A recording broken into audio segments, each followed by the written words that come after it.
사실 그 사건 이후로 걱정했어요. 이 인원으로 이 질서가 유지된다고요? 대체 우리는 왜 못하는 거죠? 25년 9월 27일 여의도 한강공원에서 개최된 불꽃 축제에 온 외국인의 인터뷰입니다.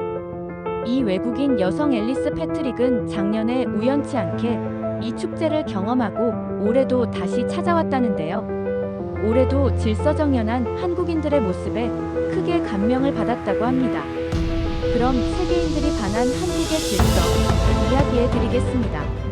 이야기 들어가기 전에 대한민국을 응원하는 넥스트 코리아를 위해 구독과 좋아요, 댓글 한 번씩 남겨주신다면 영상 제작하는데 굉장한 힘이 됩니다. 감사합니다. 복합 엔터테인먼트 잡지사에 근무 중인 앨리스 패트릭은 이번에도 한국에 갈 준비를 하고 있었습니다. 한국의 세계 불꽃 축제를 취재하러 가기 위해서였죠. 작년에 우연히 들렀다가 감명을 받아 올해는 직접 취재에 나선 겁니다. 하지만 동료들의 반응은 미적지근했습니다. 동양의 작은 나라에서 얼마나 수준 높은 불꽃이 나오겠냐는 거죠. 또 동양인지라 질서도 안 좋을 테고요. 온갖 부정적인 반응을 들으며 앨리스는 그들의 코를 눌러주기 위해 한국행 비행기에 올랐습니다. 런던 히드로 공항 출발 라운지에서 앨리스 패트릭은 무거운 카메라 장비를 정리하며 깊은 한숨을 내쉬었습니다. 28살의 앨리스는 복합 엔터테인먼트 잡지사에서 5년째 일하고 있는 기자였지만 아직까지 큰 특종을 잡지 못해 항상 아쉬움을 느끼고 있었습니다. 특히 작년 한강 불꽃 축제를 우연히 보게 된 후 그 놀라운 질서와 시민의식에 깊은 인상을 받았던 그녀는 올해 반드시 이 이야기를 제대로 취재해보겠다고 다짐했었습니다. 하지만 편집부 회의에서 동료들의 반응은 차갑기만 했습니다. 선임 기자인 마이클 존스는 코웃음을 치며 말했죠. 아시아 축제라고. 앨리스, 우리 독자들이 그런 걸 보고 싶어 할까요? 게다가 동양인들 특성상 질서라는 게 그저 억압된 분위기일 뿐이에요. 편집장인 데이비드 스미스도 회의적이었습니다. 앨리스, 솔직히 말해서 한국이라는 나라에 대해 우리 독자들이 얼마나 관심을 가질지 모르겠어요. K-팝이나 드라마 정도가 아니라면 말이죠. 그들의 편견에는 나름의 근거가 있었습니다. 2017년 라스베가스 컨트리 음악 축제에서 스티븐 패독이라는 총격범이 높은 건물에서 무차별 사격을 가해 58명이 목숨을 잃고 800명이 넘는 사람이 다쳤던 참사가 있었죠. 2016년에는 플로리다 올랜도의 펄스 나이트클럽에서 오마르 마틴이라는 총격범이 49명의 목숨을 앗아갔습니다. 2013년 보스턴 마라톤에서는 압력솥 폭탄 테러로 3명이 사망하고 수백 명이 부상을 당하는 끔찍한 사건도 벌어졌죠. 미국과 유럽에서 대규모 축제나 집회는 항상 테러와 총격의 위험에 노출되어 있었습니다. 보안 검색대를 통과해야 하고 곳곳에 무장경찰이 배치되며 참석자들도 언제 무슨 일이 일어날지 모른다는 불안감을 안고 참여해야 하는 것이 현실이었습니다. 앨리스, 생각해봐요. 100만 명이 한 곳에 모인다고 했죠? 그런 상황에서 질서가 유지된다는 게 과연 가능할까요? 동료 기자 사라 윌슨이 의구심을 표했습니다. 혹시 과장된 보고서를 받은 건 아니에요? 아니면 정부 차원의 홍보성 자료일 수도 있고요. 앨리스는 속으로 분노가 치밀어 올랐습니다. 작년에 직접 보고 경험한 그 감동적인 장면들이 단지 편견 때문에 평가절하되고 있다는 생각이 들었거든요. 저는 직접 봤어요. 정말 놀라운 일이 벌어지고 있다고요. 서구 사회가 잃어버린 뭔가가 그곳에 있어요. 하지만 편집장의 결정은 단호했습니다. 좋아요, 앨리스. 그렇게 확신한다면 가서 취재해보세요. 단, 예산은 최소한으로 배정하겠어요. 그리고 만약 별 볼 일 없는 내용이라면. 그는 말을 끝맺지 않았지만 앨리스는 그 의미를 충분히 알아들을 수 있었습니다. 비행기 안에서 앨리스는 한국에 대한 자료들을 다시 한번 정리해봤습니다. 인구 5천만 명의 이 나라는 분단 국가이면서도 놀라운 경제 성장을 이룩했고 최근에는 한류 문화로 전 세계의 주목을 받고 있었습니다. 하지만 정작 그들의 일상 문화나 시민의식에 대해서는 제대로 알려진 바가 없었죠. 창밖으로 보이는 구름들을 바라보며 앨리스는 다짐했습니다. 이번 취재로 그들의 편견을 완전히 깨뜨려 주겠어. 한국이라는 나라가 얼마나 특별한 곳인지 보여주겠어. 하지만 마음 한편으로는 불안함도 있었습니다. 만약 정말로 동료들 말이 맞다면, 만약 작년의 경험이 단지 우연이었다면, 그렇다면 이번 취재는 완전한 실패로 끝날 수도 있고, 그렇게 되면 앨리스의 기자 생활에도 큰 타격이 될 것이 분명했습니다. 12시간이 넘는 긴 비행 끝에 인천국제공항이 가까워졌습니다. 착륙 안내방송이 나오자 앨리스의 심장이 빠르게 뛰기 시작했습니다. 곧 그녀가 주장하는 그 특별한 질서와 문화를 다시 만나게 될 것입니다. 과연 그것이 진짜였을까요? 아니면 단지 그녀만의 착각이었을까요? 비행기가 활주로에 착륙하는 순간 앨리스는 카메라를 점검하며 속으로 되뇌었습니다. 이제 시작이야. 진실을 밝혀내겠어. 인천국제공항에 도착한 앨리스가 가장 먼저 놀란 것은 공항의 질서였습니다. 수백 명의 사람들이 움직이는데도 밀치거나 소리치는 사람이 없었죠. 심지어 짐을 놓고 간 외국인 관광객이 있자 한국인 승무원이 그 짐을 찾아 직접 전해주는 모습까지 봤습니다. 이건 공항이라 그런 거겠지. 축제 현장은 다를 거야. 앨리스는 속으로 중얼거리며 입국 심사대로 향했습니다. 하지만 그곳에서도 놀라운 광경이 펼쳐졌어요. 긴 줄이 늘어서 있음에도 불구하고 사람들은 차분하게 기다리고 있었습니다. 앞사람이 서류를 찾느라 시간이 걸리자 뒷사람들은 짜증을 내기는커녕 오히려 도움을 주려고 했어요. 여권이 어디 있으세요? 아, 가방 안쪽 주머니에 있을 거예요. 한 중년 여성이 당황한 외국인 관광객에게 친절하게 말했습니다. 영어가 서툴렀지만 몸짓을 섞어가며 열심히 도움을 주려는 모습이었죠. 입국 심사관도 마찬가지였습니다. 앨리스의 여권을 받아보더니 취재 목적이시군요. 한국에서 좋은 경험하시길 바랍니다라고 유창한 영어로 말하며 미소를 지었어요. 런던 히드로 공항이나 뉴욕 존 F 케네디 공항에서는 상상할 수 없는 친절함이었죠. 공항에서만 이런 모습을 보인다면 단지 관광객을 위한 서비스일 수도 있다고 앨리스는 생각했습니다. 하지만 진짜 놀라운 건 그 다음부터였어요. 짐을 찾는 곳에서 무거운 카메라 장비. 가방을 나르느라 고생하는 앨리스를 본 한국인 남성이 자연스럽게 다가왔습니다. 도와드릴까요? 그의 목소리에는 진심이 담겨 있었어요. 앨리스가 고맙다고 인사하자 별 말씀을요. 저희 나라에 오신 걸 환영해요라고 대답했죠. 이런 친절함은 공항 직원이 아닌 일반 시민에게서 나온 것이었습니다. 공항 철도를 타는 순간부터 앨리스의 관찰은 더욱 세밀해졌습니다. 열차 안은 깨끗했고 사람들은 조용히 자신의 일에 집중하고 있었어요. 전화를 받는 사람도 작은 목소리로 짧게 대화를 끝냈고 음악을 듣는 사람들은 모두 이어폰을 사용하고 있었죠. 특히 인상 깊었던 것은 노인 한 분이 자리에서 일어나려다 비틀거리자 즉시 여러 사람이 일어나서 도움을 준 장면이었습니다. 누가 시킨 것도 아닌데 자연스럽게 일어난 일이었죠. 괜찮으세요? 천천히 하세요. 이런 말들이 여기저기서 들렸습니다. 서울역에서 지하철로 갈아타는 순간 앨리스는 정말로 충격을 받았습니다. 오후 5시가 넘은 러시아워 시간대였음에도 불구하고 사람들은 먼저 내리는 사람을 기다렸고 문 양쪽으로 질서정연하게 서 있었어요. 런던이나 뉴욕의 지하철에서는 상상할 수 없는 광경이었죠. 특히 런던 튜브에서는 사람들이 문이 열리기도 전에 밀어붙이기 일쑤였고 뉴욕 지하철에서는 내리는 사람과 타는 사람이 뒤엉켜 혼란스러운 경우가 많았거든요. 임산부가 탔을 때의 반응은 더욱 놀라웠습니다. 즉시 여러 사람이 자리에서 일어났고 임산부는 감사하다며 정중히 인사했어요. 자리를 양보한 사람들도 당연한 일이에요라며 미소를 지었죠.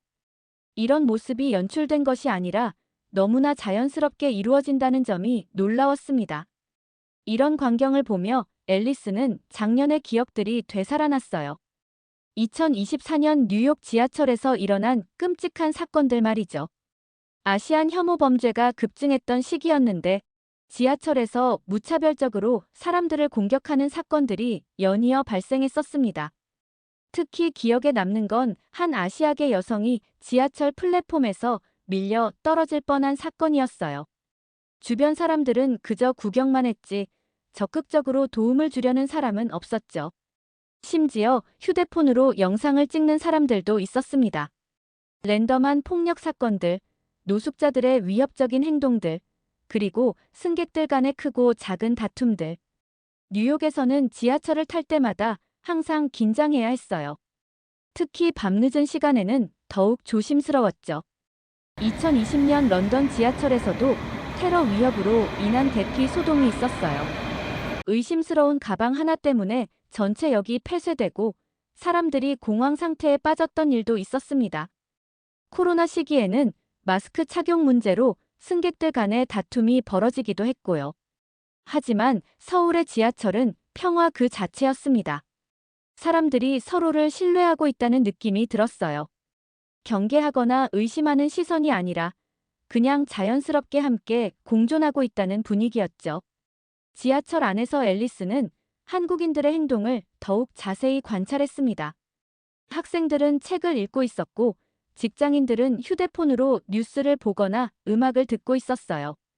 어르신들은 조용히 대화를 나누고 있었고 아이들은 부모의 말을 잘 듣고 있었죠. 한 아이가 엄마에게 지하철에서는 왜 조용히 해야 해요? 라고 물었어요. 엄마는 다른 사람들이 피곤할 수도 있으니까 우리가 배려해주는 거야 라고 대답했습니다. 이런 교육이 어려서부터 자연스럽게 이루어지고 있다는 걸 볼 수 있었어요. 특히 인상 깊었던 것은 사람들이 서로를 배려하는 모습이었습니다. 큰 가방을 든 사람은 다른 승객에게 불편을 주지 않으려고 조심했고 문 근처에 서 있던 사람들은 다른 승객이 내릴 때마다 자연스럽게 자리를 비켜주었어요. 이 모든 일이 특별한 지시나 안내방송 없이도 자연스럽게 이루어졌어요. 정말 신기하네. 앨리스는 속으로 감탄했습니다. 서구 사회에서는 이런 상황에서 대부분 공식적인 절차와 시스템에 의존하는 경우가 많았거든요. 장애인을 위한 특별한 직원이 있어야 하고 매뉴얼에 따라 처리해야 하는 것이 일반적이었어요. 하지만 여기서는 사람들의 자발적인 배려가 시스템보다 더 효율적으로 작동하고 있었습니다. 그리고 그것이 억지스럽거나 의무적이지 않고 정말 자연스럽고 따뜻했어요. 여의나루역에 가까워질수록 지하철 안의 사람들이 점점 많아졌습니다. 불꽃 축제를 보러 가는 사람들이었죠. 가족 단위, 연인, 친구들. 다양한 연령대의 사람들이 설렘에 찬 표정으로 이야기를 나누고 있었어요. 흥미로운 것은 이렇게 많은 사람이 탔는데도 지하철 안의 분위기는 여전히 차분했다는 점입니다. 아이들도 큰 소리를 내지 않았고 어른들도 조용히 대화했어요. 축제에 대한 기대감은 있었지만 그것이 소란스러운 흥분으로 이어지지는 않았죠. 한 가족의 대화가 앨리스의 귀에 들렸습니다. 작년에도 정말 예뻤는데 올해는 어떨까? 사람이 많을 테니까 길을 잃지 않게 조심해야 해. 괜찮아. 우리 모두 함께 있으면 돼. 이런 따뜻한 대화들이 지하철 안 여기저기서 들렸어요. 또 다른 가족에서는 할아버지가 손자에게 불꽃이 터질 때 소원을 빌면 이루어진다고 하는데 무슨 소원을 빌 거니? 라고 물었어요. 아이는 할아버지가 건강하게 오래오래 사시는 것이라고 대답했고 주변 사람들이 미소를 지었습니다. 여의나루역에 도착하자 더욱 놀라운 광경이 펼쳐졌습니다. 출구에서 끝없이 쏟아져 나오는 인파를 보며 앨리스는 숨이 막혔어요. 하지만 이 엄청난 인파도 질서정연하게 움직이고 있었죠. 이건 뉴욕 타임스퀘어 신년 행사보다 더 많아 보여. 앨리스는 카메라를 꺼내 이 광경을 담기 시작했습니다. 지하철 출구에서 나오는 인파의 물결 하지만 그 물결은 혼란스럽지 않았어요. 마치 큰 강이 흐르듯 자연스럽고 부드러웠죠. 에스컬레이터에서도 사람들은 오른쪽으로 서서 왼쪽 공간을 비워뒀습니다. 급한 사람들이 지나갈 수 있도록 배려한 거예요. 이런 작은 배려들이 모여 전체적인 흐름을 원활하게 만들고 있었습니다. 한 어르신이 에스컬레이터에서 균형을 잃을 뻔하자 뒤에 있던 젊은이가 재빨리 부축해드렸어요. 괜찮으세요? 감사합니다. 요즘 다리가 말을 안 들어서. 이런 자연스러운 도움과 감사가 오갔죠. 지상으로 올라와 한강 방향으로 걸어가면서 앨리스는 계속해서 놀라운 광경들을 목격했습니다. 횡단보도에서는 모든 사람이 신호를 지켰고 보행자들은 자연스럽게 줄을 서서 걸었어요. 특히 인상 깊었던 것은 어르신들과 아이들에 대한 배려였습니다. 걸음이 느린 할머니가 있으면 뒤에 있던 사람들이 기다려줬고 유모차를 끄는 부모를 위해 길을 비켜주는 모습도 자주 볼 수 있었어요. 한 유모차를 끄는 젊은 엄마가 계단 앞에서 당황하고 있자 주변에 있던 사람들이 자연스럽게 유모차를 들어서 계단을 올라가도록 도와줬습니다. 감사합니다. 천만에요. 아기가 참 예쁘네요. 이런 따뜻한 대화가 오갔어요. 도대체 이게 어떻게 가능한 거지? 앨리스는 카메라를 들고 있는 손이 떨렸습니다. 작년에 봤던 그 놀라운 질서가 다시 펼쳐지고 있었거든요. 하지만 이번에는 기자로서 이 모든 것을 제대로 기록할 수 있었어요. 한강이 보이기 시작하자 앨리스의 심장이 더욱 빠르게 뛰었습니다. 진짜 시험은 이제부터였거든요. 100만 명이 모이는 축제 현장에서 과연 어떤 일이 벌어질지, 그리고 그것이 정말로 세계에 알릴 만한 가치가 있는 이야기인지를 확인할 시간이었습니다. 강변으로 나가자 앨리스가 상상했던 아수라장과는 정반대의 모습이 펼쳐졌습니다. 100만 명이 넘는 사람들이 마치 보이지 않는 오케스트라 지휘자의 손짓에 따라 자연스럽게 움직이고 있었어요. 가족 단위 관람객들, 손을 맞잡은 연인들, 지팡이를 짚은 어르신들, 부모 손을 잡은 아이들. 모두가 서로를 밀치지 않고 일정한 간격을 유지하며 이동하고 있었습니다. 먼저 지나가세요. 괜찮습니다. 천천히 가세요. 이런 말들이 여기저기서 들렸어요. 앨리스는 메모장에 적었죠. 미국에서는 절대 들을 수 없는 말들이라고 말입니다. 한강공원 입구에서부터 놀라운 광경이 시작되었습니다. 수많은 사람들이 몰려들고 있었지만 그 누구도 서두르거나 밀어붙이지 않았어요. 마치 거대한 강물이 자연스럽게 흘러가듯 인파가 부드럽게 움직이고 있었습니다. 앨리스는 이런 장면을 본 적이 없었어요. 2018년 런던의 하이드 파크에서 열린 야외 콘서트에서는 입장하는 과정에서만 수십 명이 넘어지고 다쳤었거든요. 사람들이 서로 밀어붙이고 새치기를 하려다 보니 곳곳에서 다툼이 벌어졌었죠. 하지만 여기서는 완전히 달랐습니다. 앞에서 걸음을 멈춘 가족이 있으면 뒤에 있던 사람들이 자연스럽게 옆으로 돌아가거나 잠시 기다렸어요. 아무도 빨리 가세요라고 재촉하지 않았습니다. 돗자리가 질서정연하게 깔린 강변에서는 더욱 놀라운 광경이 펼쳐졌어요. 처음 만난 사람들끼리 음식을 나누고 있었습니다. 치킨과 김밥이 오가고 과일이 건네지며 웃음소리가 여기저기서 터져나왔죠. 한 가족이 넓게 돗자리를 펼쳐놓자 옆에 있던 또 다른 가족이 저희 쪽으로 좀 더 붙어서 앉아도 될까요? 뒤에 오시는 분들을 위해서요라고 말했어요. 첫 번째 가족은 기꺼이 자리를 좁혀주었고, 아, 미처 생각 못했네요. 감사합니다라고 대답했습니다. 이런 모습을 보며 앨리스는 깊이 감동했습니다. 자신의 편의보다 다른 사람을 먼저 생각하는 문화가 자연스럽게 몸에 배어 있다는 걸 느낄 수 있었어요. 자원봉사자들은 의무감이 아닌 진정한 즐거움이 묻어나는 얼굴로 관람객들을 맞이하고 있었습니다. 이는 2018년 캘리포니아 길로이 갈릭 페스티벌에서 총격으로 3명이 사망한 사건 이후 미국 축제 현장의 삼엄한 보안과는 너무나 대조적이었어요. 미국에서는 대형 축제마다 금속 탐지기를 통과해야 하고 가방 검사를 받아야 하며 곳곳에 무장경찰이 배치되어 있죠. 참석자들도 항상 긴장한 채로 주변을 살피며 다녀야 합니다. 하지만 여기서는 그런 경계심이나 긴장감을 전혀 찾을 수 없었어요. 한 자원봉사자가 길을 헤매는 외국인 관광객을 발견하고 다가갔습니다. 어디로 가시려고요? 영어가 서툴렀지만 열심히 설명해 주려고 노력했어요. 심지어 직접 그곳까지 안내해 주기까지 했습니다. 이런 친절함은 진짜가 아니야. 뭔가 의도가 있을 거야. 앨리스는 처음에 의심했어요. 서구 사회에서는 낯선 사람의 친절에 항상 경계심을 갖도록 교육받아왔거든요. 하지만 시간이 지날수록 그 친절이 진심에서 우러나온다는 걸 느낄 수 있었습니다. 한 할머니가 무거운 의자를 들고 가시는 걸 본 대학생들이 "할머니, 저희가 들어드릴게요라고 말하며 자연스럽게 도움을 줬어요. 할머니는 "고맙다, 얘들아. 요즘 젊은이들 참 착하다며 미소를 지었습니다. 이런 장면들이 곳곳에서 자연스럽게 벌어지고 있었어요. 연출된 것이 아니라 정말로 일상적인 풍경처럼 말이죠. 앨리스는 카메라로 이 모든 장면들을 담으며 감동했습니다. 강변 곳곳에서는 다양한 시민 참여 프로그램들이 진행되고 있었어요. 과학 체험 부스에서는 아이들이 불꽃의 원리를 배우고 있었고, 청년들은 안전 자원봉사 교육을 받고 있었습니다. 작은 무대에서는 버스킹 공연이 한창이었고, 사람들은 조용히 둘러앉아 박수로 호응했죠.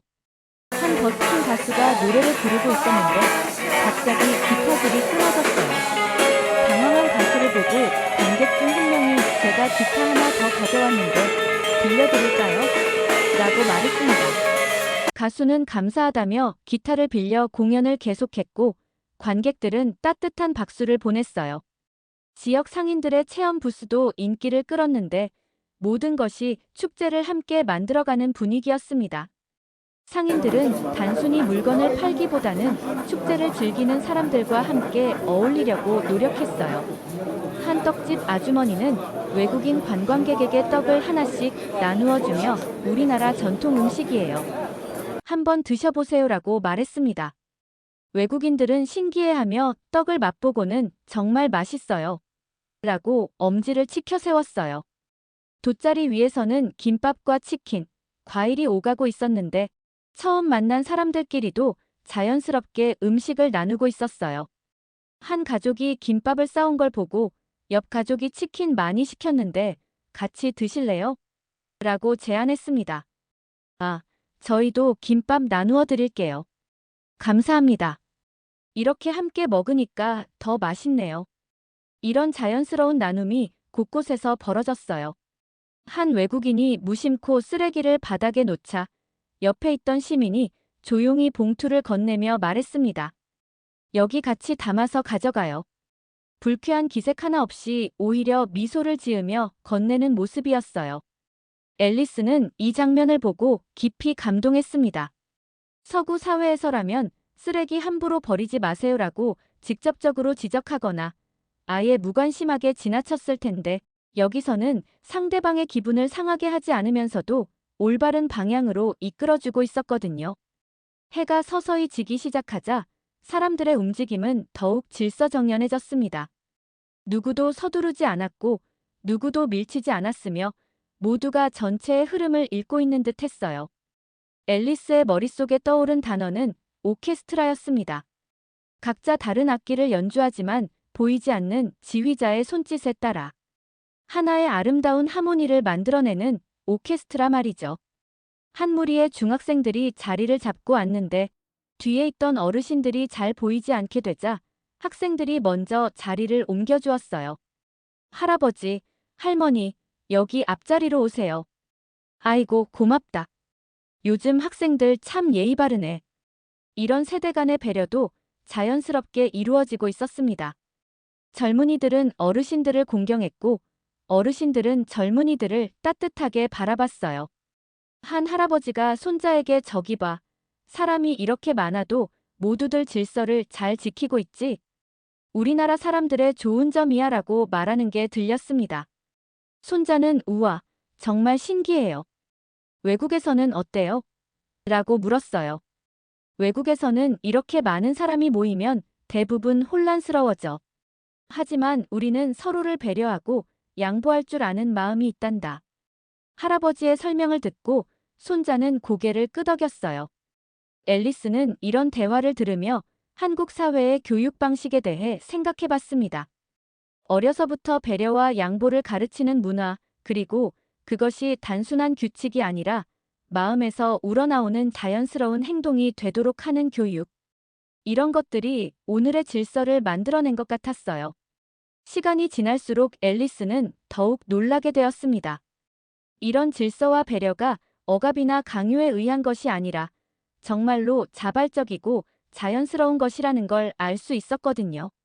사람들의 표정은 밝았고 웃음소리가 끊이지 않았어요. 이건 정말 특별한 일이야. 앨리스는 카메라 셔터를 누르며 속으로 다짐했습니다. 이 모든 걸 세상에 알려야 해. 이런 아름다운 문화가 있다는 걸 모든 사람이 알아야 해. 축제가 본격적으로 시작되기 전임에도 불구하고 이미 한강은 하나의 거대한 공동체가 되어 있었습니다. 100만 명의 사람들이 각자 다른 곳에서 왔지만 마치 하나의 가족처럼 어울리고 있었어요. 오후 5시경, 갑자기 옆에서 다급한 비명소리가 들렸습니다. 우리 아이가 없어졌어요. 제발 도와주세요. 젊은 엄마의 목소리는 금세 절규로 변했고 아빠는 손을 부들부들 떨며 사람들 사이를 헤집고 다녔어요. 이렇게 많은 사람 속에서 어떻게 찾죠? 혹시 누가 데려간 건 아닐까요? 앨리스는 긴장했습니다. 2019년 일본 도쿄 할로윈 축제에서 실종된 아이가 결국 발견되지 못한 사건을 떠올렸거든요. 수만 명의 사람들이 코스튬을 입고 모인 축제에서 5살짜리 아이가 사라졌는데 혼잡한 인파와 어둠 속에서 찾기가 너무 어려웠었죠. 결국 경찰과 소방서까지 동원되었지만 시간만 흘러갔고 부모의 절망적인 울음소리가 축제장을 울렸었습니다. 2020년 독일 뮌헨의 옥토버 페스트에서도 비슷한 일이 있었어요. 술에 취한 사람들과 시끄러운 음악 때문에 아이의 울음소리조차 들리지 않았고 사람들은 각자 즐기기 바빠서 실종 아이를 찾는 일에 무관심했죠. 하지만 한강에서는 완전히 다른 반응이 일어났습니다. 그 절망적인 외침을 들은 순간 주변에 있던 시민들이 마치 자기 일처럼 움직이기 시작했어요. 누가 먼저랄 것도 없이 자연스럽게 역할을 나누어가며 체계적으로 움직였습니다. 청년들은 강변 쪽으로 가서 찾아보세요. 어르신들은 통로 쪽을 맡아주세요. 저희는 화장실과 매점 쪽을 확인해 볼게요. 이런 말들이 여기저기서 들렸어요. 마치 미리 훈련이라도 받은 것처럼 체계적으로 수색 조직이 구성되었습니다. 한 시민이 즉시 휴대폰을 꺼내 119에 신고했어요. 또 다른 사람은 실시간 제보 앱을 켜서 아이의 정보를 입력하기 시작했습니다. 몇 살이세요? 어떤 옷을 입고 있었나요? 특징이 있다면요? 차분하면서도 신속하게 필요한 정보를 수집했어요. 부모는 공황 상태였지만 주변 시민들은 놀랍도록 냉정하고 체계적이었습니다. 괜찮아요. 금방 찾을 거예요. 이런 상황에서는 체계적으로 움직여야 해요. 우리 모두 함께 찾으면 돼요.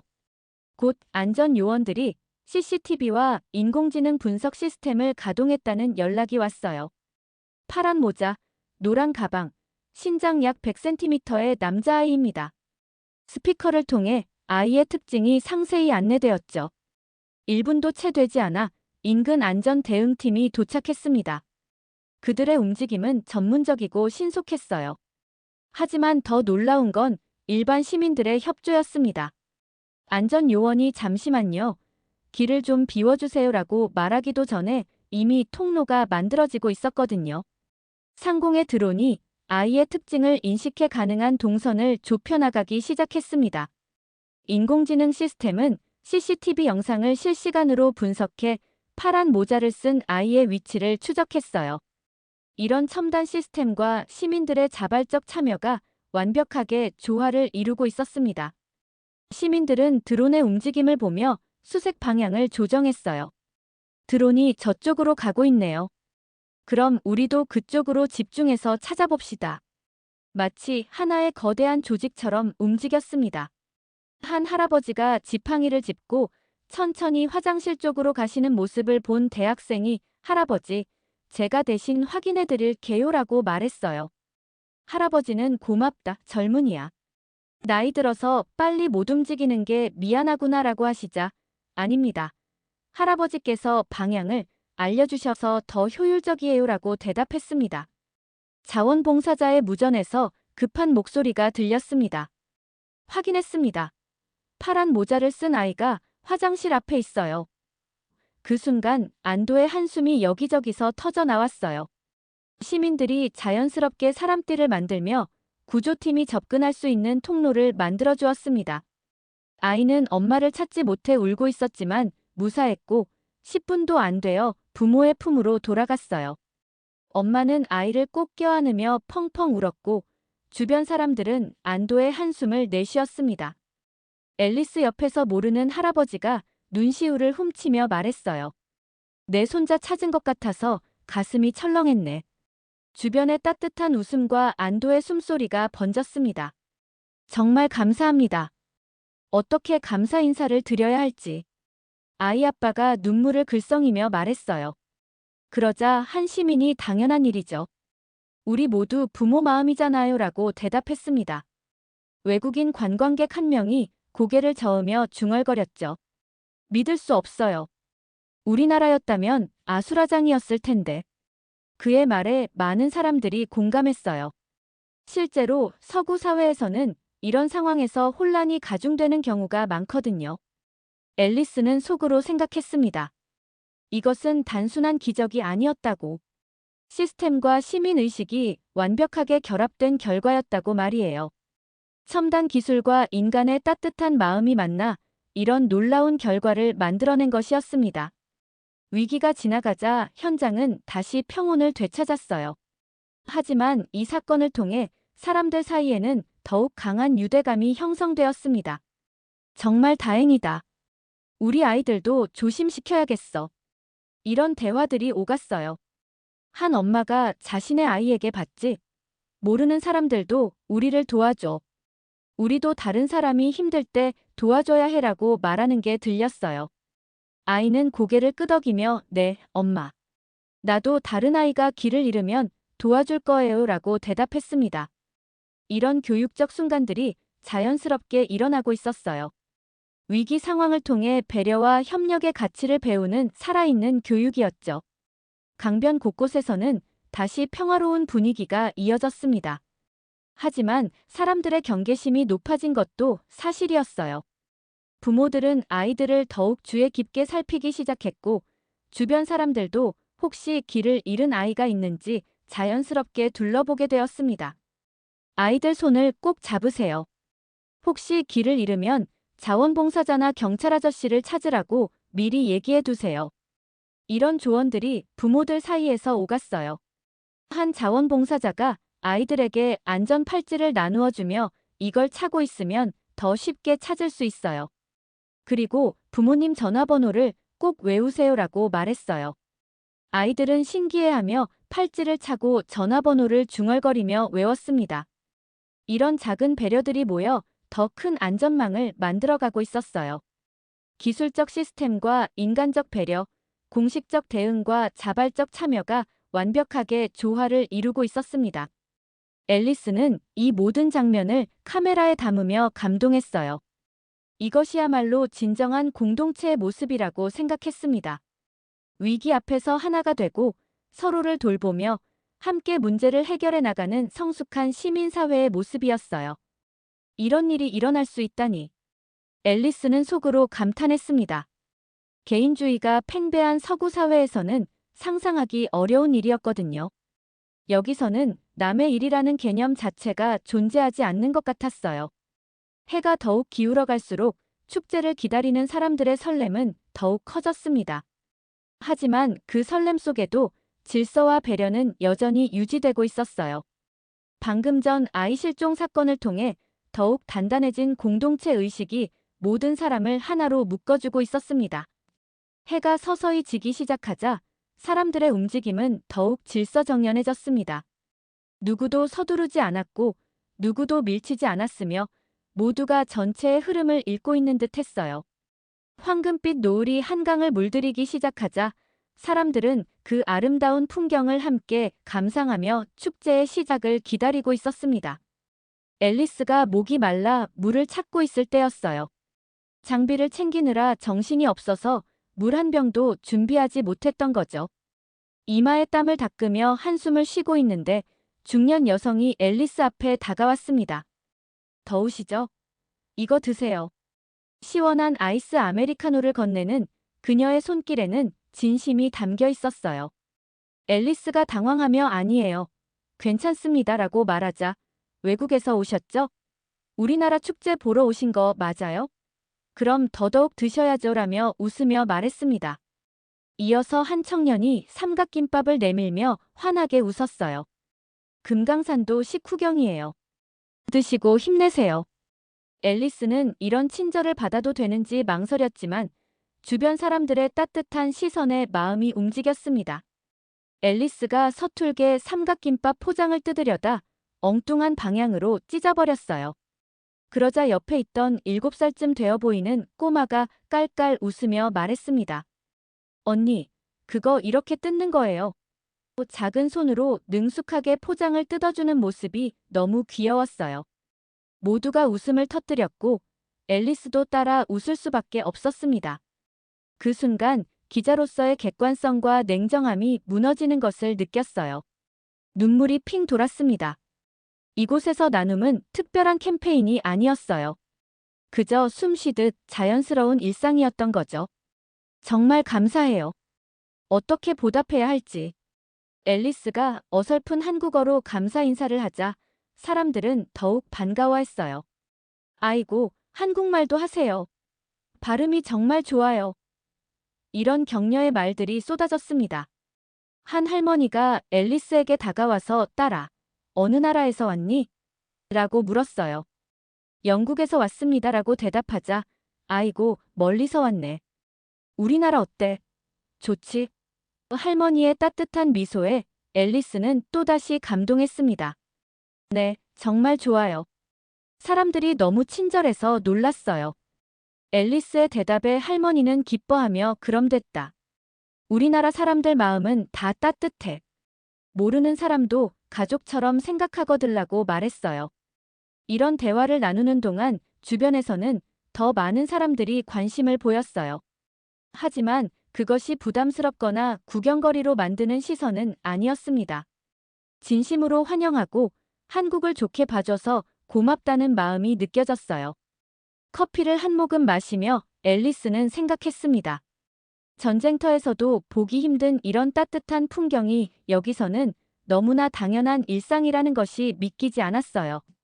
앨리스가 알던 세상, 살던 세상과는 너무나 다른 곳이었으니까요. 2021년 런던에서 열린 유로 챔피언십 결승전에서는 이탈리아가 잉글랜드를 꺾자 곳곳에서 폭동이 일어났었어요. 술에 취한 축구 팬들이 상점을 부수고 서로 싸우며 경찰과 충돌했죠. 축제는 폭력의 장이 되었고 많은 사람들이 다쳤었습니다. 2019년 파리에서 열린 노란 조끼 시위 때도 마찬가지였어요. 처음에는 평화로운 시위였지만 시간이 지나면서 극렬 시위대와 경찰 간의 충돌로 이어졌고 샹젤리제 거리는 최루가스와 화염병이 날아다니는 전쟁터가 되었었죠. 하지만 여기서는 100만 명이 모였는데도 이런 따뜻함과 평화로움이 유지되고 있었어요. 사람들은 서로를 의심하지 않았고 경계하지도 않았으며 오히려 적극적으로 도우려고 했습니다. 한 대학생이 앨리스에게 다가와서 혹시 사진 찍어드릴까요? 라고 물었어요. 저희가 한국 와서 기념사진 하나는 남겨야죠. 앨리스가 고맙다고 하자 여러 각도에서 정성스럽게 사진을 찍어주었습니다. 이 사진들 정말 예쁘게 나왔어요. 나중에 친구들한테 자랑하세요. 대학생은 자신의 카메라 실력을 자랑하며 웃었어요. 주변 사람들도 우리도 단체 사진 한번 찍을까요? 라며 자연스럽게 어울렸습니다. 처음 만난 사람들이지만 마치 오래된 친구들처럼 자연스럽게 어울렸어요. 나이나 직업, 출신 지역에 관계없이 모두가 평등하게 대화를 나누고 있었습니다. 한 회사원이 저는 부산에서 올라왔어요. 매년 이 축제 보러 서울에 와요라고 말하자 옆에 있던 학생이 우와, 부산에서요? 저희는 대구에서 왔어요. 라고 대답했어요. 지역이 다른 사람들이지만 전혀 어색함 없이 대화를 이어갔습니다. 부산 불꽃 축제도 정말 유명하잖아요. 저희도 한번 가보고 싶어요. 그럼 내년에 오세요. 제가 안내해 드릴게요. 이런 식으로 자연스럽게 약속까지 만들어지고 있었어요. 앨리스는 이런 모습을 보며 한국 사회의 독특한 특징을 발견했습니다. 개인주의와 집단주의가 절묘하게 조화를 이루고 있다는 점이었어요. 각자의 개성은 존중받으면서도 전체적인 조화를 해치지 않는 범위 내에서 표현되고 있었습니다. 해가 완전히 지고 조명이 켜지기 시작하자 한강은 더욱 환상적인 분위기를 연출했어요. 반딧불처럼 점점이 켜지는 조명들, 강물에 비치는 불빛들, 그리고 그 사이를 거니는 사람들의 실루엣까지. 마치 꿈 같은 풍경이었습니다. 와, 정말 예쁘다. 사진 좀 찍어줄까? 여기서 보니까 정말 환상적이네요. 사람들의 감탄사가 여기저기서 터져 나왔어요. 하지만 그 흥분도 절제되어 있었습니다. 큰 소리로 떠들거나 다른 사람에게 방해가 되지 않도록 조심했어요. 한 연인이 셀카를 찍고 있는데 뒤에 있던 사람들이 자연스럽게 피해 주었어요. 여기서 찍으면 배경이 더 예뻐요. 조금 더 왼쪽으로 가시면 불빛이 더 잘 보여요. 이런 조언들을 해주기도 했습니다. 앨리스는 이런 장면들을 보며 서구 사회의 개인주의와는 다른 차원의 개인 존중을 발견했어요. 개인의 자유를 존중하되 그것이 다른 사람에게 피해를 주지 않는 범위에서 이루어지는 성숙한 개인주의였습니다. 시간이 지날수록 사람들은 더욱 가까워졌어요. 음식을 나누고 담요를 함께 덮고 아이들은 함께 뛰어놀았습니다. 어른들은 서로의 안부를 묻고 일상 이야기를 나누었어요. 아이가 몇 살이에요? 저희랑 비슷하네요. 같이 놀게 해줄까요? 부모들 간의 이런 대화를 통해 아이들은 새로운 친구를 사귀었고 부모들도 육아 경험을 나누며 친해졌습니다. 한 외국인 가족이 한국 전통놀이에 관심을 보이자 옆에 있던 한국 가족이 윷놀이예요. 같이 해볼래요? 라며 게임에 참여시켜 주었어요. 언어는 서툴렀지만 몸짓과 웃음으로 소통하며 함께 즐겼습니다. 하나, 둘, 셋, 넷. 외국인 아이가 한국어로 숫자를 세는 모습을 보고 모든 사람이 박수를 쳤어요. 정말 똑똑해요. 발음이 완벽한데요. 격려의 말들이 쏟아졌습니다. 이런 자연스러운 문화 교류가 곳곳에서 일어나고 있었어요. 서로 다른 배경을 가진 사람들이 편견 없이 만나고 서로를 이해하려고 노력하며 함께 즐거운 시간을 보내고 있었습니다. 앨리스는 마음이 따뜻해짐을 느꼈어요. 이런 모습이야말로 진정한 국제화, 진정한 다문화 사회의 모습이라고 생각했습니다. 서로를 받아들이고 차이를 인정하며 함께 어울려 살아가는 아름다운 공동체의 모습이었어요. 드디어 저녁 7시 본격적인 불꽃쇼가 시작되었습니다. 100만 명의 시선이 동시에 하늘로 향했고 모두가 숨을 멈춘 듯 했어요. 한강 위로 스며드는 어둠 속에서 사람들의 기대감이 거의 만질 수 있을 정도로 짙게 느껴졌습니다. 아이들은 부모의 손을 꼭 잡고 하늘을 바라봤고 연인들은 서로의 어깨에 기대어 특별한 순간을 기다렸어요. 무대에서 사회자의 목소리가 울려 퍼졌습니다. 여러분, 오늘 이 자리에 함께해 주신 모든 분들께 감사드립니다. 이제 세계 각국의 불꽃 예술가들이 선사하는 감동의 시간이 시작됩니다. 박수가 터져 나왔지만 그것조차 질서정연했어요. 누구도 과도하게 흥분하지 않았고 모두가 예의를 지키며 박수를 보냈습니다. 첫 무대는 이탈리아 팀의 빛이 이스라였습니다. 엔니오 모리코네의 장엄한 음악이 흐르기 시작하자 한강 위로 첫 번째 불꽃이 터져 올랐어요. 어둠을 뚫고 장엄하게 빛을 그려내는 불꽃의 향연은 그야말로 예술이었습니다. 금색과 은색의 불꽃이 교차하며 마치 천사의 날개처럼 하늘을 수놓았어요. 앨리스 옆에 있던 이탈리아 관광객이 연신 고개를 저으며 감탄했습니다. 마돈나 미야. 로마에서도 이런 감동은 느껴본 적이 없어요. 그의 눈에는 진짜 눈물이 맺혀 있었어요. 이탈리아 음악과 한국의 기술이 만나니 이렇게 아름다운 작품이 나오는군요.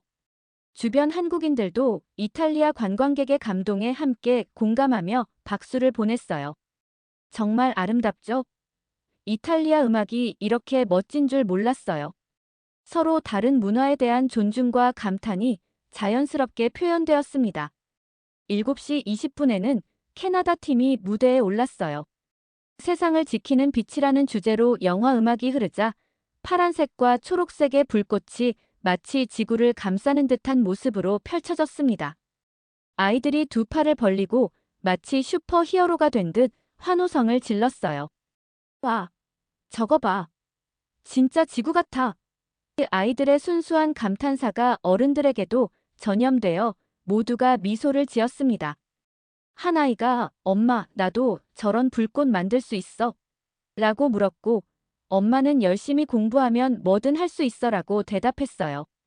캐나다에서 온 관광객 가족이 있었는데 그들의 아이와 한국 아이들이 자연스럽게 어울려 불꽃을 보며 즐거워하는 모습이 인상적이었어요. 언어는 달랐지만 불꽃 앞에서는 모든 것이 하나가 되었습니다. 불꽃이 터질 때마다 강변의 100만 명은 하나가 되었어요. 우와, 예쁘다. 대박. 이런 감탄사들이 한강을 가득 채웠지만 그것이 시끄럽거나 불쾌하지 않았습니다. 순수한 감동에서 우러나온 자연스러운 반응이었거든요. 각국에서 온 연출팀의 불꽃이 서울 하늘에서 평화롭게 공존하고 있었어요. 이탈리아의 정열적인 빨간색, 캐나다의 시원한 파란색, 그리고 곧 이어질 한국의 화려한 무지개색까지. 그것은 마치 세계가 하나 되는 순간 같았습니다. 한 할아버지가 손자에게 저기 봐. 여러 나라 사람들이 만든 불꽃이 우리 하늘에서 함께 터지고 있어. 이게 바로 평화야라고 말하는 게 들렸어요. 손자는 할아버지, 그럼 전쟁은 왜 해요? 라고 물었고 할아버지는 그래서 이런 아름다운 걸 함께 봐야 하는 거란다. 함께 아름다운 걸 보면 싸우고 싶지 않거들라고 대답했습니다. 이런 대화를 듣고 있던 주변 사람들의 눈에도 감동이 어렸어요. 단순한 불꽃 축제가 아니라 평화와 화합의 메시지를 담은 의미 깊은 시간이었습니다. 그리고 마침내 8시 정각, 대망의 피날레가 시작되었어요.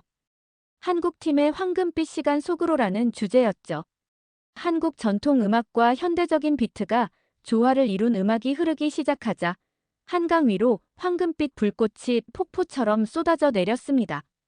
불꽃이 음악 레이저, 조명과 함께 하늘로 솟구치자 여의도 한강공원 전체가 거대한 무대로 변했어요. 원효대교와 마포대교를 중심으로 양쪽에서 동시에 불꽃이 터지는 대칭 연출은 숨이 멎을 정도로 아름다웠습니다. 우와! 그 순간 강변을 가득 메운 100만 명의 함성이 하나의 거대한 파도처럼 서울 하늘을 뒤흔들었어요. 그 함성은 단순한 환호가 아니었습니다. 100만 개의 심장이 하나의 리듬으로 뛰는 소리였고 100만 개의 영혼이 하나로 연결되는 순간이었어요. 앨리스는 카메라를 들고 있었지만 더 이상 단순한 기록자가 아니었습니다. 그녀의 몸도 그녀의 심장도 이 거대한 호흡 속에 완전히 녹아들어 있었거든요. 미국에서는 절대 느낄 수 없었던, 아니 상상조차 할 수 없었던 일체감이었어요. 두려움 없이 타인과 하나 될 수 있다는 것, 그것이 얼마나 감동적인 경험인지 그때 처음 알았습니다. 서구 사회에서는 항상 경계해야 할 대상이었던 타인들이 여기서는 함께 감동을 나누는 동반자가 되었어요. 피날레가 절정으로 치닫고 있을 때였습니다. 앨리스의 시야에 한 남성이 들어왔는데 50대로 보이는 중년 남성이 갑자기 가슴을 움켜쥐며 쓰러졌어요. 불꽃의 아름다움에 취해 있던 순간 갑작스러운 위급 상황이 발생한 것입니다. 주변 사람들의 반응은 즉각적이었어요. 길 좀 비워주세요. 응급 환자입니다. 그 말이 떨어지기도 전에 이미 통로가 열리고 있었습니다. 아름다운 불꽃쇼를 감상하고 있던 사람들이 즉시 상황을 파악하고 필요한 조치를 취하기 시작했어요. 누군가는 119에 신고하고 다른 이는 시민 제보 앱으로 정확한 위치와 상황을 전송했어요. 여의도 한강공원, 원효대교 쪽에서 50대 남성 심장 이상 추정 정확하고 신속한 신고가 이루어졌습니다. 상공의 드론이 응급키트를 싣고 접근했는데 갑작스러운 바람에 착륙 지점이 살짝 빗나갔어요. 모두가 아슬아슬해하는 순간 한 시민이 재빨리 손을 뻗어 키트를 안전하게 받아냈습니다. 박수가 터져나왔고 잘했어요. 정말 대단해요. 격려의 목소리가 들렸어요. 의료 자격증을 가진 자원봉사자가 즉시 심폐소생술을 시작했고 안전요원이 자동 심장 충격기를 준비했습니다. 주변 시민들은 원을 만들어 공간을 확보해 주었고 누군가는 부채질을 해주며 시원한 바람을 만들어 주었어요. 괜찮으실 거예요.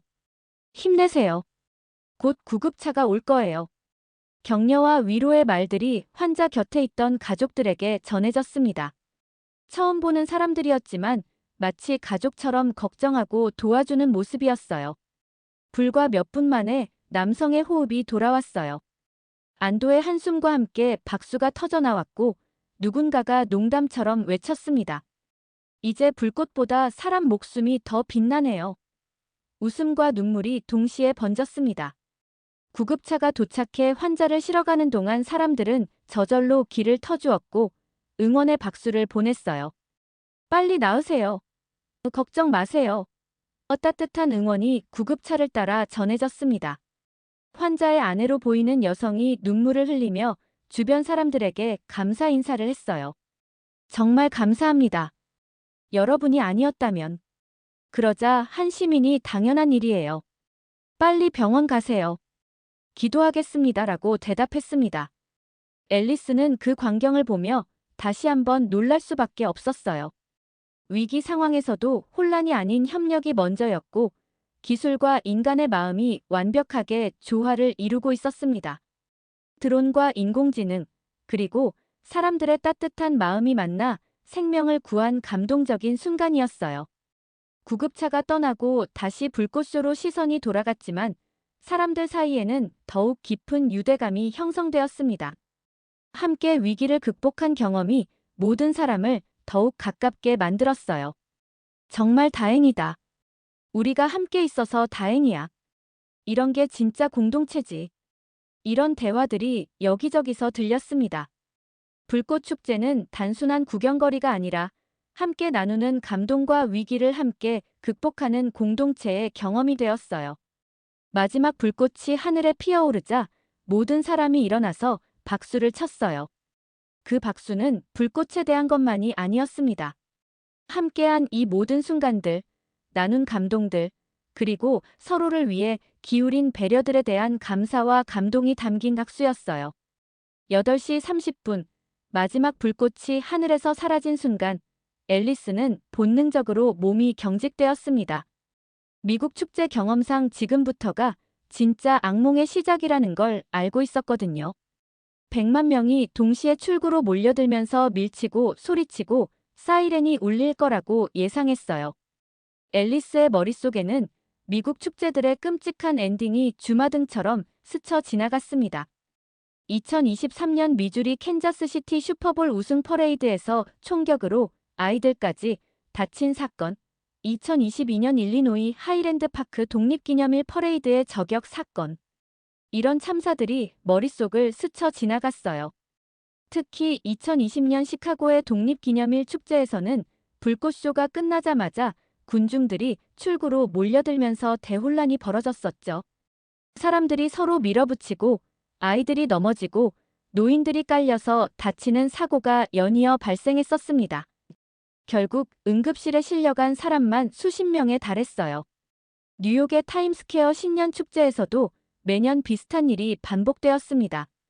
축제가 끝나면 수만 명의 사람들이 동시에 지하철역으로 몰려들면서 계단에서 밀림 사고가 발생하고 경찰들이 확성기로 천천히 밀지 마세요 라고 외쳐도 통제가 되지 않았어요.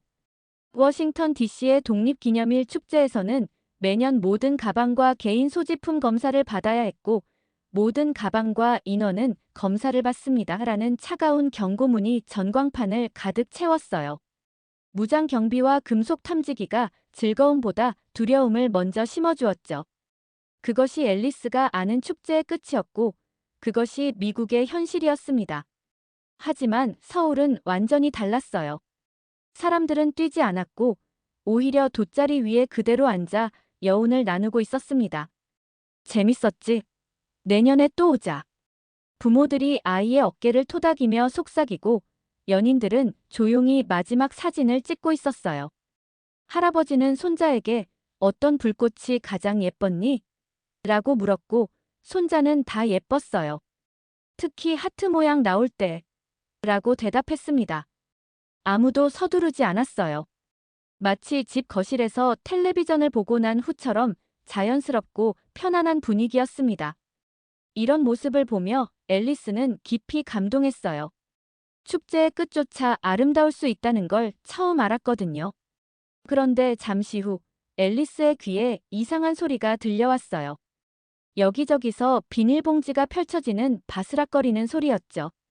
처음엔 무슨 일인가 싶었는데 곧 믿기 어려운 광경이 펼쳐지기 시작했습니다.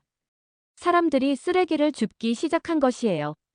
자기가 가져온 것만이 아니라 주변의 종이컵, 캔, 휴지까지 한데 모으고 있었습니다. 그 누구도 지시하지 않았고 그 누구도 감시하지 않았는데 말이에요. 7살쯤 되어 보이는 꼬마가 작은 봉지를 들고 빈 플라스틱 병을 조심스럽게 주워 담는 모습을 본 앨리스는 할 말을 잃었어요. 저 아이에게 누가 시킨 것도 아닌데. 그 아이의 부모도 따로 지시하지 않았는데 아이는 너무나 자연스럽게 쓰레기를 줍고 있었습니다. 엄마, 이것도 쓰레기야? 아이가 물었고 엄마는 맞아, 잘했어. 우리가 깨끗하게 해놔야 다음에 오는 사람들도 기분 좋게 놀 수 있어라고 대답했어요. 이런 교육이 어려서부터 자연스럽게 이루어지고 있다는 걸 볼 수 있었습니다. 대학생들은 웃으며 분리수거를 시작했어요. 캔은 여기, 플라스틱은 저기. 마치 게임처럼 즐기면서 정리하고 있었습니다. 한 대학생이 우리 과에서 제일 깨끗하게 치운 팀이 치킨 쏘는 거 어때? 라고 제안하자 좋아. 시합하자. 다른 학생들이 호응했어요. 한 할아버지는 허리를 굽혀 벤치 옆에 떨어진 휴지를 조용히 주워 담으셨어요. 옆에 있던 청년이 할아버지, 제가 할게요라고 말씀드리자 괜찮다, 젊은이야. 내가 할 수 있는 일은 내가 해야지라고 대답하셨습니다. 이런 모습을 본 외국인 관광객들이 놀라워했어요. 한 독일 관광객이 정말 믿을 수 없어요. 베를린에서는 축제 끝나면 쓰레기 천지가 되는데 라고 말했습니다. 프랑스 관광객도 파리에서도 상상할 수 없는 일이에요. 정말 대단하네요 라고 감탄했어요. 1,000만 명의 자원봉사자들이 있었지만 그들은 통제자가 아니라 함께하는 동료였어요. 이쪽은 캔 모으는 곳이고 저쪽은 플라스틱입니다라는 안내가 지나가면 시민들은 이미 그 방향으로 움직이고 있었죠. 한 청년이 큰 쓰레기 봉투를 들고 지나가자 주변 사람들이 자연스럽게 자신들이 모은 쓰레기를 그 봉투에 담았어요. 수고하세요. 감사합니다. 이런 말이 오가고 미소가 번졌습니다. 놀라운 것은 이 모든 일이 질서정연하게 그리고 즐겁게 이루어지고 있다는 것이었어요. 누군가 강요해서 하는 일이 아니라 정말로 자발적이고 기꺼운 마음으로 하고 있었습니다. 한 외국인이 쓰레기통을 찾지 못해 난감해하자 옆에 있던 아주머니가 웃으며 자신의 봉투를 내밀었어요. 여기 같이 담아 가져갈게요. 괜찮아요. 그 외국인은 감동한 표정으로 연신 고맙다는 인사를 했습니다. 정말 고마워요. 한국 사람들은 왜 이렇게 친절해요? 그 외국인이 물었고 아주머니는 우리가 쓴 거니까 우리가 치우는 게 당연하죠. 그리고 다음에 오는 사람들도 깨끗한 곳에서 즐겨야 하잖아요 라고 대답했어요. 어린아이가 엄마에게 큰 소리로 말했어요. 엄마, 여기가 우리 집 거실보다 더 깨끗해졌어. 주변에서 웃음이 터졌고 사람들은 더욱 열심히 청소를 시작했습니다. 경쟁하듯이 하지만 즐겁게 말이에요. 한 중학생이 친구들에게 야, 우리가 앉았던 자리가 제일 깨끗하게 만들자라고 제안했어요. 오케이. 우리 팀워크 보여주자. 아이들은 신나게 쓰레기를 주워 모으기 시작했습니다. 부모들은 이런 아이들의 모습을 보며 흐뭇해했어요. 애들이 참 기특하다. 이런 걸 보면 대한민국의 미래가 밝아 보여. 자랑스러운 마음이 대화 속에 묻어났습니다. 얼마 지나지 않아 100만 명이 앉아있던 그 거대한 잔디밭이 축제 전의 모습을 완전히 되찾았어요. 앨리스는 믿기지 않아 무릎을 꿇고 잔디를 직접 만져봤습니다. 쓰레기는커녕 작은 종이 조각 하나 보이지 않았거든요. 정말 신기해. 앨리스는 중얼거렸어요. 미국의 축제 현장을 떠올려 보면 행사가 끝난 후에는 항상 쓰레기 산이 남았습니다. 청소업체가 며칠씩 걸려 치워야 했고 그 비용도 천문학적이었죠. 라스베가스의 일렉트릭 데이지 카니발 축제 후에는 사막이 쓰레기로 뒤덮였고 환경단체들이 항해 시위를 벌이기도 했어요. 글래스톤베리 페스티벌 후에는 농장이 완전히 망가져서 복구하는데 몇 달이 걸렸죠. 하지만 여기서는 시민들이 스스로 자발적으로 즐겁게 청소를 하고 있었어요. 누가 시킨 것도 아니고 벌금이 있는 것도 아닌데 말이에요. 카메라맨도 놀란 표정으로 말했죠. 정말 마법 같아요. 100만 명이 있었던 곳이 맞나요? 앨리스의 머릿속에 한 문장이 떠올랐습니다. 만약 이 장면을 편집 없이 그대로 미국에 내보낸다면 시청자들은 분명 연출이다, 가짜다라고 외칠 것이라는 생각이었어요. 하지만 앨리스의 눈앞에서 벌어진 이 모든 것은 연출이 아니라 이들의 일상이었습니다. 축제를 즐기는 것만큼이나 뒷정리도 축제의 일부였고 그것을 당연하게 여기는 문화가 여기 있었던 거예요. 한 중년 남성이 쓰레기 봉투를 들고 가며 아들에게 말하는 것이 들렸어요. 우리가 놀았으니 우리가 치우는 거야. 다음에 오는 사람들도 깨끗한 곳에서 즐거워야 하잖아. 그 말이 앨리스의 가슴을 뭉클하게 만들었습니다. 다음 사람을 위해 깨끗하게 비워두는 마음. 그것이 이 놀라운 광경의 비밀이었던 것입니다. 자신의 편의만 생각하는 것이 아니라 다음에 올 사람들까지 배려하는 마음가짐이었어요. 사람들은 서두르지 않고 함께 정리하며 서로를 믿었습니다. 그래서 끝도 평화로웠던 거죠. 아무도 빨리 가자고 재촉하지 않았고 아무도 왜 이렇게 느려라고 불평하지 않았어요. 얼마 지나지 않아 100만 명이 앉아있던 그 거대한 잔디밭이 축제 전의 모습을 완전히 되찾았습니다. 앨리스는 믿기지 않아 무릎을 꿇고 잔디를 직접 만져봤어요. 쓰레기는커녕 작은 종이 조각 하나 보이지 않았거든요. 마치 시간을 되돌린 것처럼 완벽하게 깨끗한 상태였습니다. 한 중년 남성이 쓰레기 봉투를 들고 가며 아들에게 말하는 것이 들렸어요. 우리가 놀았으니 우리가 치우는 거야. 다음에 오는 사람들도 깨끗한 곳에서 즐거워야 하잖아. 그 말이 앨리스의 가슴을 뭉클하게 만들었습니다. 다음 사람을 위해 깨끗하게 비워두는 마음. 그것이 이 놀라운 광경의 비밀이었던 것입니다. 사람들은 서두르지 않고 함께 정리하며 서로를 믿었어요. 그래서 끝도 평화로웠던 거죠. 지하철역으로 향하는 길에서도 마찬가지였습니다. 수십만 명의 사람들이 동시에 움직이고 있었지만 그 누구도 밀치거나 새치기를 하지 않았어요. 천천히 가세요. 괜찮습니다. 급하지 않아요. 어르신 먼저 가시세요. 이런 배려의 말들이 어둠 속에서도 계속 들렸습니다. 가로등 불빛 아래로 지나가는 사람들의 얼굴에는 여전히 미소가 머물러 있었어요. 지하철역에 도착해서도 놀라운 광경이 계속되었습니다. 엄청난 인파가 몰렸음에도 불구하고 사람들은 질서정연하게 줄을 서서 기다렸어요. 역무원들이 안전을 위해 한 대씩 보내드리겠습니다라고 안내하자 아무도 불평하지 않았습니다. 오히려 안전이 최우선이죠. 천천히 해도 돼요. 우리 집에 급한 일 있나요? 이런 여유로운 대화들이 오갔어요. 한 할머니가 요즘 젊은이들 참 예의 바른 애라고 하시자 대학생이 할머니께서 먼저 가세요라며 길을 양보했습니다. 지하철 안에서도 마찬가지였어요. 10,000원 전철이었지만 사람들은 서로를 배려하며 자리를 양보했습니다. 아이를 안고 있는 부모에게는 자연스럽게 자리가 만들어졌고 피곤해 보이는 어르신들을 위해서는 젊은이들이 기꺼이 일어났어요. 오늘 정말 즐거웠어요. 내년에 또 만나요. 모두 조심해서 집에 가세요. 헤어지는 인사들도 따뜻했습니다. 처음 만난 사람들이지만 마치 오래된 친구처럼 정을 나누며 작별 인사를 하고 있었어요. 다음 날 일요일 밤 앨리스는 다시 한강을 찾았습니다.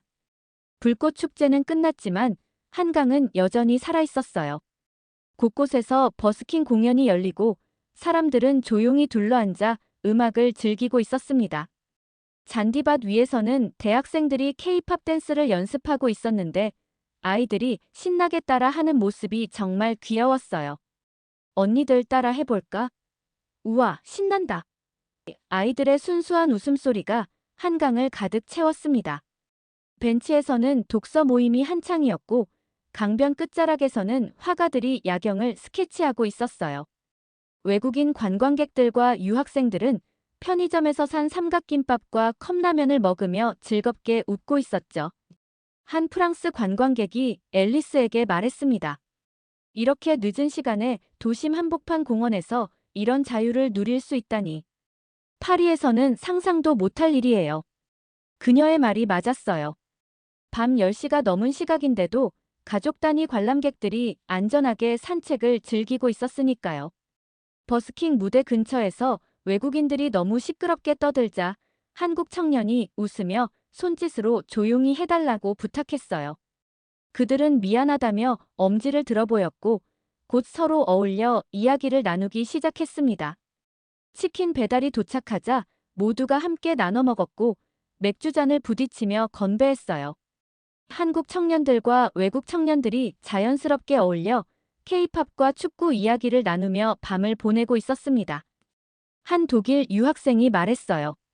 베를린에서는 이 시간에 공원에 가는 건 자살행위예요. 여기는 정말 다르네요. 앨리스는 그들과 함께 치킨을 먹으며 생각했습니다. 여기서는 밤이 위험의 시간이 아니라 문화의 시간이었다는 것을요. 편의점과 배달 문화, 그리고 공간의 개방성이 만들어낸 독특한 생활 문화가 이곳에 있었어요. 누군가 농담처럼 말했죠. 한국의 밤은 낮보다 더 살아있어요.